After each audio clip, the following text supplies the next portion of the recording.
అందరికీ నమస్కారం. వెన్నెల్లో చందమామ కథలకు స్వాగతం. ఈరోజు కథ వావర్ స్వామి కథ. పందల రాజ్య అడవుల్లో వావర్ అనే గజదొంగ నివసించేవాడు. వ్యక్తిగతంగా ఆయన పరమ పుణ్యాత్ముడు. అయితే బ్రతకడానికి వేరే దారి లేకపోవటంతో ఆయన ఆకారం చూసి అందరూ భయపడటంతో దొంగగా మారిపోయాడు. అయితే పూర్వజన్మ పుణ్యం వల్ల పులిపాల కోసం అడవికి వచ్చిన అయ్యప్ప స్వామి దర్శనం లభించింది. వావర్ స్వామి అయ్యప్ప స్వామి ముందు భయంకరంగా నిలిచాడు.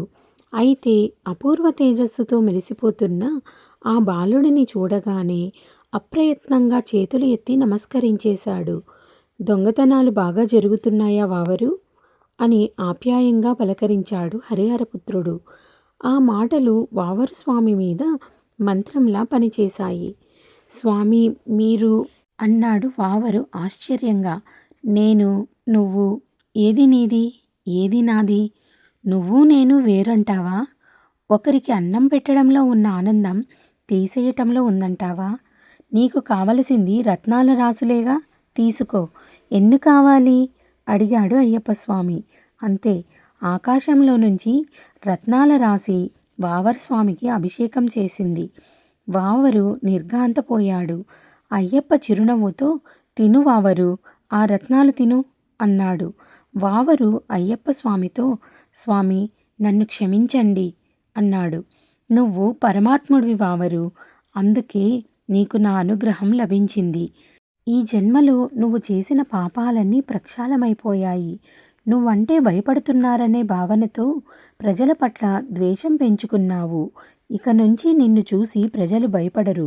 భక్తితో ముందు నీ మసీదుకు వచ్చి నిన్ను దర్శించి నీ అనుమతితోనే నన్ను దర్శిస్తారు అన్నాడు అయ్యప్ప స్వామి చిరునవ్వుతో.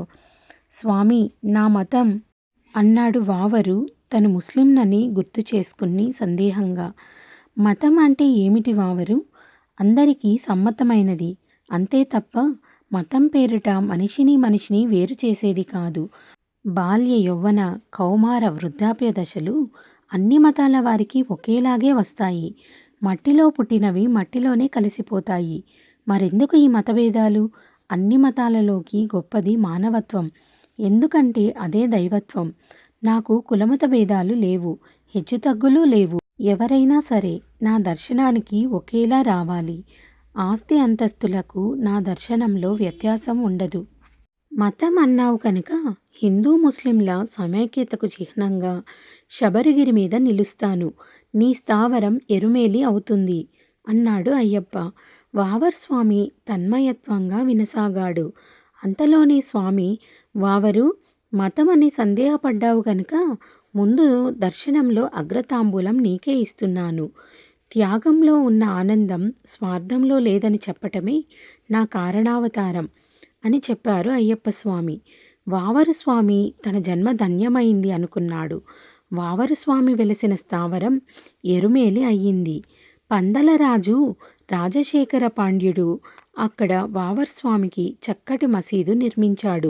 అయ్యప్ప స్వామిని దర్శించే కోటానుకోట్ల భక్త జన బృందం ముందు మసీదుకు వెళ్ళి వావర్ స్వామిని దర్శించి ఆయన ఆశీస్సులు అందుకుని అయ్యప్ప స్వామి దర్శనం చేసుకుంటారు. కథ సమాప్తం. ఈ కథ మీకు నచ్చిందనుకుంటాను. నచ్చినట్టయితే లైక్ చేసి షేర్ చేసి మా ఛానల్ని సబ్స్క్రైబ్ చేసుకుంటారని ఆశిస్తున్నాను. Thank you.